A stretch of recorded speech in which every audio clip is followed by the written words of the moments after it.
चलिए हम लोग देखेंगे एक्सरसाइज 9 के पाठ के प्रश्न और उसके उत्तर। और अब देखेंगे सबसे पहले इसमें शब्दार्थ। शब्दार्थ में जैसे है भटकियो, भटकियो मतलब होता है भटकना। बहियन, बहियन मतलब होता है बाह। परायो, परायो माने दूसरा। लकुटी माने होता है छोटी लाठी, एगो टम्पला होता है इसे। अब बिहसी, बिहसी मतलब हंस कर।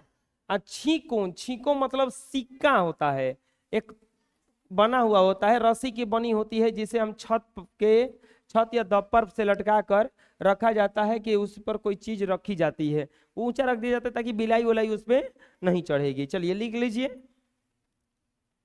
नेक्स्ट देखेंगे हम लोग अब पहला प्रश्न। अपने साथियों द्वारा लगाए गए आरोपों को गलत बताने के लिए माँ के सामने कौन कौन सा तर्क रखते हैं। ऐसे देखो, ऐसे ये चोरी तो किए थे, ये झूठ बात नहीं था। छोटी को पे कृष्ण जी बड़ा नटखट थे। नटखट मतलब अभी देखो छोटी को लेकर उनको कहा जाता है कि मेरे बाल गोपाल है। बाल गोपाल मतलब नटखट रहेगा, धरे तनी तुर फान करेगा, इन्होंने भागेगा, किसी को मारेगा, चुराएगा, खाएगा, तो उसको ग्वाल बाल में गिन लिया जाता है कि छोटी को लड़का है, कृष्ण जी से काम कर रहा है। कृष्ण जी भी वैसने थे, वो बिल्कुल किसी का माखन खा गए, किसी का मटकी फोड़ दिए, कोनो के गाय लेके खोल दिए, होने घरे पूरा उठा पटक मृदंग मचा के रखे थे एकदम। ऐसे ही अपने साथियों द्वारा लगाए गए आरोप पर कौन कौन सा तर्क रखते हैं कि हम चोरी नहीं किए हैं। तो कृष्ण अपने ऊपर लगाए गए आरोपों को झूठा साबित करने के लिए मैया यशोदा से कहते हैं कि मैं तो सवेरे गायों को चराने के लिए चला जाता हूं, बोले है ना कि सुबह चल जाता हूं और शाम में घरे वापस आता हूं, फिर मैं मक्खन कब चुराता हूं। कृष्ण दूसरी बात यह कहते हैं कि मैं तो बहुत छोटा हूं, ये भेटाएगा कैसे हमसे, और मेरे हाथ वहां तक कैसे पहुंचेगा। हे माँ, ये ग्वाल बाल मेरे पीछे पड़े हुए हैं, ये हमको बदनाम करने के लिए मेरे मुंह पर मक्खन लेप देते हैं। वो कह रहे कि हमारा दोस्तवा परेशान किया हमरा के सब। तुम तो इतनी भोली हो कि इनकी झूठी बातों पर विश्वास कर लेती हो। श्री कृष्ण के तर्कों से यशोदा जब संतुष्ट नहीं होती है, तब मां को यह कहकर निरुत्तर कर देते हैं कि मैं तुम्हारा बेटा ही नहीं हूं। जब हुआ था ना ऐसा, तो कृष्ण जी लास्ट में यही कहते हैं कि तुम साच कहता है सब कि तू मुझे बाजार से खरीद के लाई है। तो यशोदा कहते हैं ये क्या बोलने लगा रहे, तो हाँ हमारा सब दोस्त कहता है ना कि तू अब मेरी असली माई नहीं हो, तू हमारा के बाजार से खरीद के लाई हो, इसीलिए हमको इतना दुख देती हो। अब यशोदा को कौन कहा है रे, तो ना सच बात है, हमरा के हमारा अपन माई भी पे पहुंचा दो, हमारा के तहरा भी नहीं के रहे के, हम अपने भाई भी। तो अब कहते अरे रुको रुको चुप, आओ इन्हें आप बैठे जा।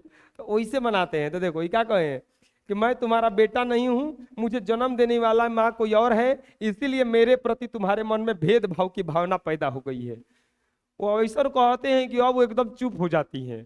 इसी कारण से मेरी बातों पर तुमको विश्वास नहीं होता है, तुम मेरी बात को विश्वास नहीं करती है। हम तो लड़के ना ही, हमारा पर भरोसे नहीं है तुरा, हम तो बाजार से हमको खरीद के लाई है तू। तो ये कहते हैं तो चुप हो जाती हैं। तो ये समझ में आ गया क्वेश्चन ना।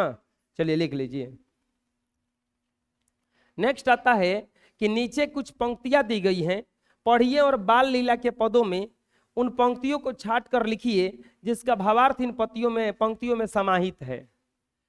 मैं छोटा हूं, मतलब ये देखो ये प्रश्न है, ये किस पंक्ति में लिखा गया है उसका बताना है।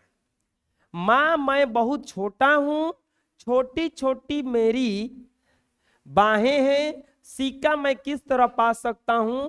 माँ मेरे सभी दोस्त मुझे में अभी दुश्मन बैठे हैं, मेरे मुंह पर जबरदस्ती माखन लगा दिए हैं। मतलब ये वाला पंक्ति का अर्थ, किसका पंक्ति का अर्थ है, तो ये है मैं बालक के बहियन को छोटो, छीका के ही विधि पायो, अग्वाल बाल सब बैर परे हैं, अब बरबस मुख्य लपेटायो, मैया मोरी मैं नहीं माखन खायो।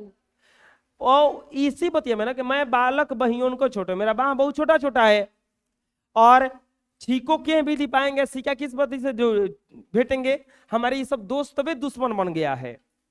और दूसरा प्रश्न है कि माँ यह अपनी लाठी और कम्बल ले लो, तूने मुझे बहुत परेशान किया है। इस पर यशोदा हंसकर कृष्ण को गले लगा लेती है। तो ये किस में कहे हैं?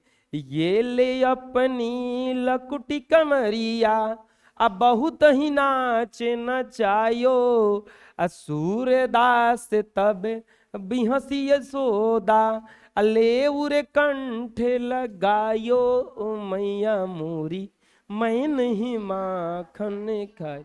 ई जब कहते हैं कि लो है अब कम्बल अम्बल, हम तारा घरे ना रह, हम चलनी अब, हम अपन माई भी जाता नहीं, अब नहीं अपन पुरन की माई भी जोन है मारे है तू किन के लाइए। तो अब ये छोड़ के यशोदा उनको क्या करती हैं, अपने गले लगा लेती हैं। चलो लिख लो।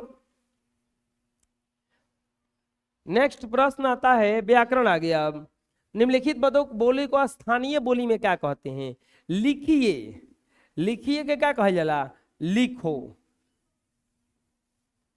भटकियो, भटकियो माने भटकना, भटकियो माने भटकना बोला जाता है। बहियन मतलब बाह या हाथ, या हाथ बोला जाता है। छीको, छीको मतलब होता है सिक्का। अब परायो मतलब पराया, परायो मतलब पराया। और लकुटी, लकुटी मतलब होता है छोटी लाठी, छोटी, समझ में आ जाएगा? चलिए लिख लीजिए।